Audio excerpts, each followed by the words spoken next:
Carmen is back with us tonight, Associate Dean and Professor at the Tarleton State University School of Criminology, Criminal Justice, and Strategic Studies. Talking strategy here, Professor, what kind of investigation, now that we know the person of interest, is underway behind the scenes right now at this stage? Right. So what is happening right now is law enforcement is gathering all the evidence that they can possibly gather in real time, right? Keep in mind, Chance, that part of the issue here is that we have a suspect or a person of interest, as the FBI calls it, that is actually on the loose, right? So this person is, from what we know, is someone that has a record, someone that has been in contact with law enforcement in the past.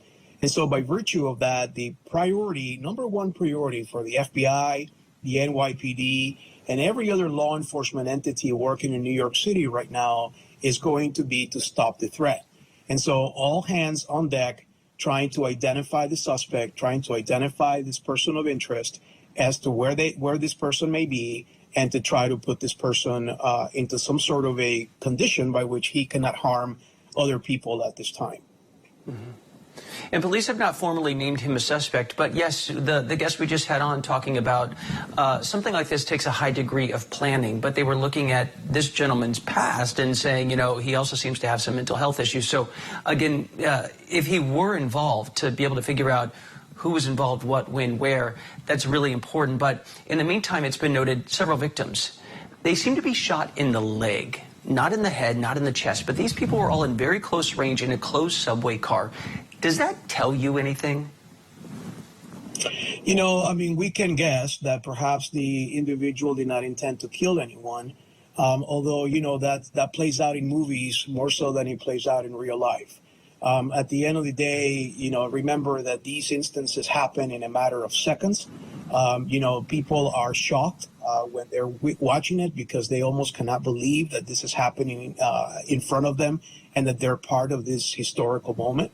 At the same time, the bad guy, or in this case, you know, this person of interest, is someone that is likely going to be reacting very quickly to a very, very moving target environment that is filled with panic, screams, people pushing each other. So I would argue that it may be accidental. It may be a matter of him having poor aim, as opposed to the fact that there's some nobility in the horror of this particular attack this morning.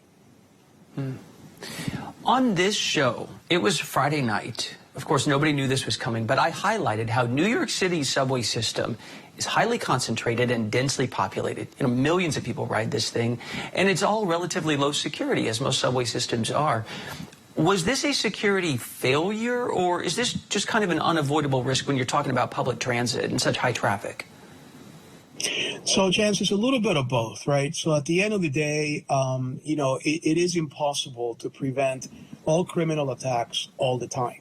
You know, anyone in the security industry, in my case, as a trained criminologist of 25 years of experience, I can tell you that, you know, we try to prevent crime as much as we can, but the reality is we have to get it right all the time, and the bad guy has to get it right only once.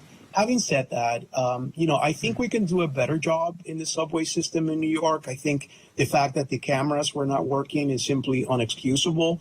The fact that there was not police presence around close by is also not acceptable, particularly considering the crime uptake that we've had in the past 6 to 8 months in New York City in particular. Mm-hmm. But I would argue that it's very difficult to prevent crime all the time, and subways are absolutely a nightmare from a crime prevention component because they're moving so fast and they have so many people moving in at the same time and moving out at the same time that it's very hard for law enforcement to keep it secure. Don't you think that is why something that is relatively unremarked upon most days, these little cameras in there, that apparently up to 3 of them were all not working at the same time, and according to a lot of reports, they say it happens from time to time. That's something that it seems really easy that you would have in working order, that you would have known instantaneously. This is where the gunman went. He hopped on that train. He went up these stairs. Didn't it seem like that needs to be working all the time?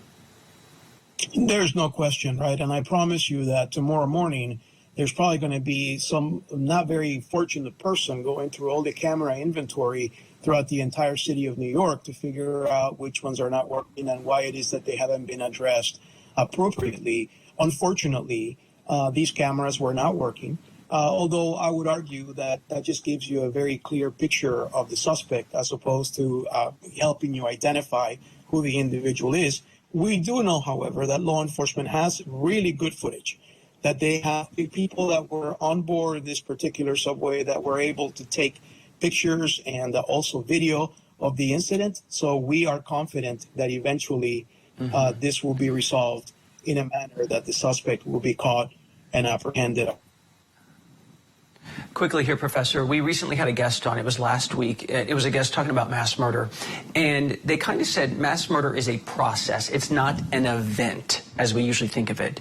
This was planned, you know, in a way. Heat becomes a simmer, becomes a boil. Can more of these attacks be prevented? I know you said the gunman only has to get it right one time, but can we be doing more?